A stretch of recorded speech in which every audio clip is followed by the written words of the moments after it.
ताली बजते रहे स्वाति के लिए।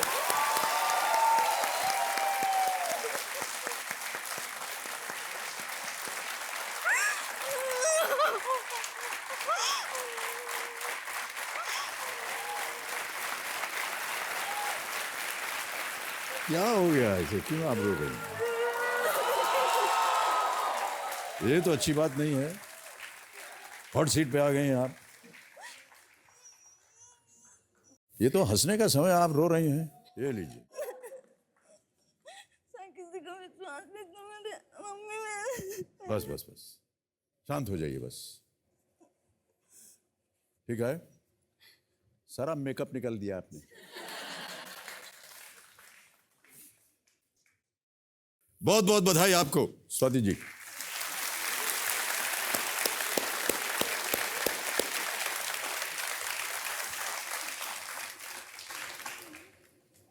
सर मुझे विश्वास नहीं हो रहा। विश्वास नहीं हो रहा? कैसे नहीं विश्वास हो रहा? कुर्सी पर बैठी हैं, सामने कंप्यूटर जी हैं, इधर एक और कंप्यूटर जी हैं, और इधर न जाने कौन आपके सामने बैठा हुआ है, और आपको लग रहा है कि विश्वास नहीं हो रहा है। चलिए एक बार एक मुस्कुरा दीजिए हमारी तरफ, हम समझ जाएंगे कि आप बस संतुष्ट हैं। ये बहुत अच्छी बात, वेल डन। देवियों सज्जनों, अब मेरे सामने हॉट सीट पर आकर बैठ गई हैं वाराणसी उत्तर प्रदेश से आई एक हाउसवाइफ, एक गृहिणी, जिनका नाम है स्वाति गुप्ता। बहुत बहुत स्वागत आपका। एक बार फिर हम करते हैं तालियों के साथ आपका। आप यहाँ पर अपने कंपेनियन के रूप में किसे लाई हैं? सर मेरी मम्मी। हाँ जी, सर मेरी मम्मी आई आपकी माताश्री आई हुई हैं। नमस्कार करता हूँ आपको, प्रणाम और स्वागत आपका हमारे इस कार्यक्रम में। और जोड़ीदार के रूप में आपके पतिदेव आए हैं। पतिदेव आए हुए हैं, नमस्कार करता हूँ उनको। बहुत बहुत धन्यवाद आपका।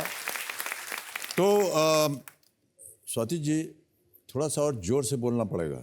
बड़ी मुश्किल से आपकी आवाज़ हम ही तक पहुँच रही है कि नहीं? हाँ, बोलिए जरा जोर से। Yes sir. सर नहीं, ऐसे बोलिए कि मेरा नाम स्वाति गुप्ता है, मैं वाराणसी से हूँ। मेरा नाम स्वाति गुप्ता है, मैं वाराणसी से आई हूँ। बड़ी कृपा है आपकी, नमस्कार, thank you. Okay Swati ji, इससे पहले कि आपके सामने मैं प्रश्न रखूं, आपके ऊपर बनाया हुआ एक वीडियो क्लिप है, वो हम अपने दर्शकों को दिखा दें, उसके बाद खेल की शुरुआत करते हैं। Can we have the video clip please?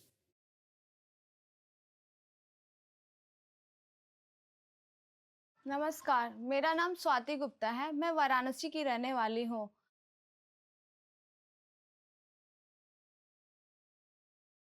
मैंने बीए कंप्लीट कर लिया है। अभी मैं सिविल की तैयारी करती हूँ। मेरे पापा एक कार ड्राइवर थे और उनकी आर्थिक स्थिति खराब होने के कारण हम लोग पढ़ाई नहीं कर सके। हमारी स्थिति बहुत गंभीर थी, तो सोचने लगी कैसे शादी करूंगा। अब जितनी बड़ी होती है लड़कियां तो माँ को चिंता लगता है।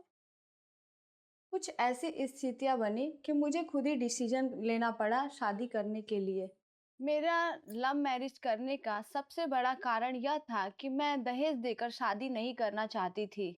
जब भी किसी लड़की की शादी होती है तो उसके माँ बाप उसकी शादी के बारे में ज़्यादा सोचते हैं कि मुझे अपनी बच्ची की शादी अच्छे घर में करनी है, तो मुझे कितना पैसा पहले से रखना चाहिए। लेकिन कभी ये नहीं सोचते हैं कि मैं पहले बच्ची को पढ़ाऊंगी तो वो अपने पैर पे स्टैंड हो जाएगी। शादी के बाद मेरे पति मेरे सपनों को पूरा करने में मेरा पूरा सपोर्ट करते हैं और मुझे गर्व है कि मुझे इनके जैसा पति मिला है। मैं केबीसी के मंच पे अपने हस्बैंड की वजह से ही पहुंची हूँ। मैं जब ऑडिशन देने गई थी तो उस समय मैं प्रेग्नेंट थी, तो डॉक्टर ने बोला कि आपको सफ़र करना बिल्कुल मना है, लेकिन मेरे अंदर जुनून था। तो मैंने भी उसको फिर प्रोत्साहित किया कि नहीं आप करो, मैं आपके साथ हूँ। मैं केबीसी में इसलिए आना चाहती हूँ क्योंकि मेरी मम्मी ने अपनी लाइफ में बहुत स्ट्रगल किया है और मैं उनके लिए कुछ करना चाहती हूँ।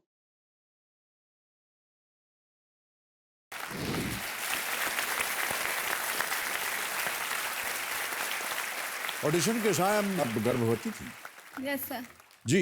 Yes sir. लेकिन आप में इतना एक लगाव था कि आपको केबीसी में जाना है, Yes, उस sir. स्थिति में भी आप आए ऑडिशन के लिए। Yes sir. अब आपका एक पुत्र हो गया है, यस सर। क्या उम्र है उनकी? सर अभी वो 15 तारीख को 2.5 महीने के हो गए हैं। 2.5 महीने की? Yes sir. केवल? Yes sir. कौन देखभाल कर रहा है उनका अभी? सर मेरी सिस्टर अभी वही केयरिंग कर रही हैं। वो उनको देखभाल कर रही हैं। ओके। आपके पतिदेव आपसे बहुत खुश होंगे क्योंकि आप धीमी बोलती हैं ना, तो उनको कुछ तेज सुनने को आता नहीं होगा। सर एक्चुअली ऐसा नहीं, ठहर जाइए, अभी आपका बोलने की बारी नहीं है। पतिदेव से पूछना। अखिलेश जी प्रणाम करता हूँ सर आपको। नमस्ते। बहुत सुख चैन के जीवन होगा आपका। पत्नी जी कुछ ज्यादा बोलती ही नहीं, हाँ जो भी बोलती हैं बहुत धीमे स्वर में बोलती हैं। सही है ये? सर लड़ाई होते समय वॉल्यूम तेज हो जाता है। नहीं, लड़ाई में तो हो सकता है, लेकिन आम तौर पर जिस तरह से अभी हमारे साथ बात कर रही है ना, वैसे आपके साथ भी बात ही करती होंगी। हाँ सर बात तो होती है, ऐसी बात नहीं है, लेकिन जब वो आता है मुकाम तो फिर वॉल्यूम तेज होता जाता है। वॉल्यूम चेंज हो जाता है। चलिए, माताश्री आपकी बहुत बड़ी एक प्रेरक रही हैं और आज आपके यहाँ पर वो मौजूद हैं, अपना आशीर्वाद दे रही हैं। सर मैं आज हूँ अपनी मम्मी की वजह से ही, क्योंकि पापा जो थे, पापा सर शुरू से पेशेंट ही रहे थे, तो पापा उतनी ध्यान नहीं दे पाते थे कि बच्चे को बड़ा करना है, बच्चे को पढ़ाना है या नहीं पढ़ाना है। मेरी मम्मी सर पढ़ी कम है, लेकिन उनके अंदर इतना था कि मेरे बच्चे काबिल हो जाएं, लेकिन ये सब हो नहीं पाया। मम्मी ने अपनी लाइफ में बहुत स्ट्रगल किया है सर, बहुत ज़्यादा स्ट्रगल किया है। हमने जब से याद संभाला तब से देखा है। ऐसे करते करते दिन बीतता गया सर। पापा कभी कुछ कर नहीं पाए। उनकी इनकम भी बहुत कम थी उस समय सर। कम से कम 1500 रुपये मंथली उनको मिलती थी। वो एक कार ड्राइवर थे। अभी तो मेरे पापा को सर एक्सपायर किए हुए 4 साल हो गए। बहुत गिल्टी फील होता है सर। आज मैं इस मुकाम पे आई हूँ, मुझे अपने पापा की बहुत याद आ रही है कि कम से कम मेरे पापा देखते तो बहुत खुश होते। क्योंकि मैं ना जब एनसीसी का वर्दी पहनती थी तो मेरे पापा देख के बहुत खुश होते थे, बोलते थे जब तुम एक ऑफिसर बन जाओगी तो मैं बहुत हंसूंगा। आप एनसीसी में गई, आप अफसर बनी, वहाँ पर कहीं ना कहीं उनका आशीर्वाद आपके ऊपर था। इसमें निराश होने की कोई बात नहीं है कि नहीं? सर मेरे को ना एनसीसी में या स्पोर्ट्स में या गेम में मैं हर चीज़ में इंटरेस्टेड हूँ। मैंने सब कुछ पार्टिसिपेट किया सिर्फ एक गवर्नमेंट जॉब पाने के लिए, क्योंकि मेरे सारे लोग मतलब मेरी फ्रेंड सब बोलती थी कि जब तुम सर्टिफिकेट पा लोगी ना तो तुम्हें डायरेक्ट एंट्री मिल जाएगी किसी भी जॉब करने के लिए, और तुम पढ़ने में अच्छी हो ही। बस सर मेरे को सपोर्ट नहीं मिला, ऐसे सर मैं कभी सक्सेस नहीं हो पाई। चलिए, हम उम्मीद करते हैं कि आज यहाँ से आप ढेर सारी धनराशि ले करके जाएं। जो भी आपकी आशाएं हैं उन्हें आप पूरा करें, और माता जी का आशीर्वाद है और आपके पिताश्री का भी आशीर्वाद आपके साथ है। पतिदेव आपके साथ हैं, आपके सपोर्टिव रोल प्ले कर रहे हैं। कैसा लग रहा है माता जी आपको? अच्छा लग रहा है, ठीक है जी। आगे मेरी लड़की इस जगह पर आगे हमको बहुत खुशी है सर। जी जी, आपने ये जो सोच विचार के कहा कि देखिए शिक्षा जो है वो प्राप्त करना बहुत आवश्यक होता है, ठीक है। खास तौर से महिलाओं के लिए। सर हम बहुत सबकी सेवा की है मगर मजबूरी नहीं मिल रहा था। सिलाई करती थी, मूढ़ी भरती थी, भूजा वाला टाफी भी बनाए हैं, मसाला भी भरे हैं। जी जी, समय बदलते समय नहीं लगता, हो सकता है आज समय बदल जाए। सर जैसे हम लोग छोटे थे, 3rd या 4th क्लास में थे सर, हम लोग का स्कूल 7 बजे था, लेकिन आज भी मेरी मम्मी ऐसी है कि हम लोग को खाना पैक करके ही देती हैं। और क्या बात है। और सर मैं ससुराल में हूँ तो मेरी मम्मी जब आती हैं तो भी मेरे लिए खाना लेके आती है कि आज मेरी बच्ची मेरे हाथ का खाना खाएगी। जी जी जी। सर सच में खा के बहुत अच्छा लगता है। मुझे लगता है कि आज कितने दिन के बाद मम्मी का खाना खाया है। बहुत खूब। हर माएँ जो हैं वो ऐसा ही करती हैं, कहीं भी हो बच्चे, खाने की चिंता रहती है उनको और स्वयं अपने हाथ से बना करके खिलाती हैं।